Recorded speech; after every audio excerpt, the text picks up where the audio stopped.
ముఖ్యమంత్రి గారు మొన్న మాట్లాడినప్పుడు నేను సికింద్రాబాద్ జోలికే పోలేదన్నాడు. బట్ అక్కడ చూస్తే బేగంపేట కానీ, మోండా మార్కెట్ కానీ, నార్త్ జోన్ కానీ, గోపాల్పురం కానీ ఇవన్నీ కూడా మల్కాజిగిరి పోలీస్ కమిషనరేట్లో కలిపిండు. ఆల్రెడీ అక్కడ ఫంక్షనింగ్ జరుగుతుంది. ఇది మా అస్తిత్వం, మా ఆత్మగౌరవం అనేది 220 సంవత్సరాల చరిత్ర.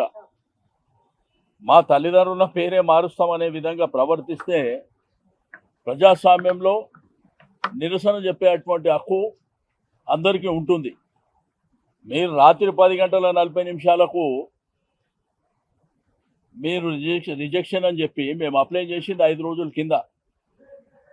ఒకవేళ మీరు నిన్ననో మొన్ననో రిజెక్షన్ చేస్తే మేము కోర్టు ద్వారా పర్మిషన్ తీసుకుంటుంటే, ఈరోజు ముఖ్యమంత్రి గారు ఎక్కడన్నా పోతేనేమో అందరిని అరెస్ట్ చేస్తున్నారు ప్రతిపక్ష పార్టీలని.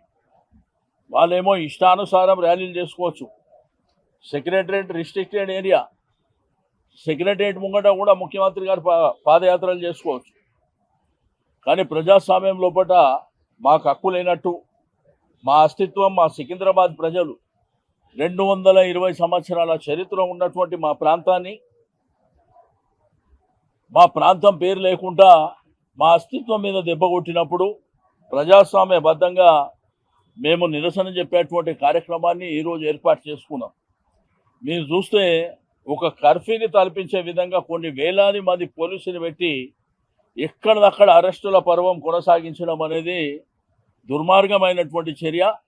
దీన్ని తీవ్రంగా ఖండించడమే కాకుండా మళ్ళీ ఫస్ట్ వీక్లో కోర్టుకు పోతాం, న్యాయపరంగా పర్మిషన్ తీసుకొని మళ్ళీ ర్యాలీ కంటిన్యూ చేస్తామని చెప్పి నేను ఈ సందర్భంగా తెలియజేస్తూ ఉన్నాను. మేమేందంటే మా అస్తిత్వం, మాకు ఆ భూమితోని మట్టితో ఉన్నటువంటి సంబంధాలు. ఇప్పుడు మా ఎమ్మెల్యేలు అంబర్పేట కాలేరు వెంకటేష్ గారు, ముషిరాబాద్ ఎమ్మెల్యే గోపాల్ గారు, నేను మా ఇంటి దగ్గరకు వచ్చి అరెస్ట్ చేస్తామంటారు. దేనికి అరెస్ట్ చేస్తాం? దేనికి అరెస్ట్ చేస్తారు?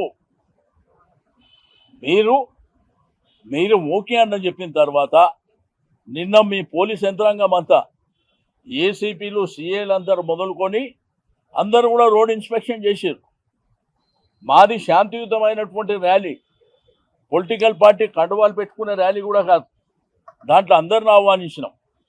మీకు విద్యారంగ సంస్థలు కానీ, వ్యాపార రంగ సంస్థలు కానీ, అడ్వకేట్లు కానీ, డాక్టర్లు కానీ, విద్యార్థులు కానీ, మహిళలు కానీ, అన్ని సంఘాలు, నీకు కిసంగంజ్ మోండా మార్కెట్ కానీ, బోయిన్పల్లి మార్కెట్ కానీ, బట్టల బజార్ కానీ, అందరినీ కూడా మరి ఇన్వైట్ చేసినాం. బట్ ఇదేం పద్ధతి? ఈ పద్ధతి లేకుండా ఇష్టానుసారంగా పోలీసు రాజ్యం నడిపిస్తామనుకుంటే మీ కర్మ, మేము చేసేది ఏం లేదు. ఇది శాశ్వతంగా మాత్రం ఈ ప్రభుత్వానికి మంచిది కాదు, అది గుర్తుపెట్టుకోవాలని చెప్పి నేను ఈ సందర్భంగా తెలియజేస్తూ ఉన్నాను. ఓకే, ఇవాళ మీరు పైశాచిక ఆనందం పొందిండొచ్చు, కానీ అల్టిమేట్గా మళ్ళీ చట్టపరంగా, న్యాయపరంగా మేము పర్మిషన్ తీసుకొని మళ్ళీ ఫస్ట్ వీక్లో ఈ కార్యక్రమాన్ని కార్యాచరణ చేస్తాం.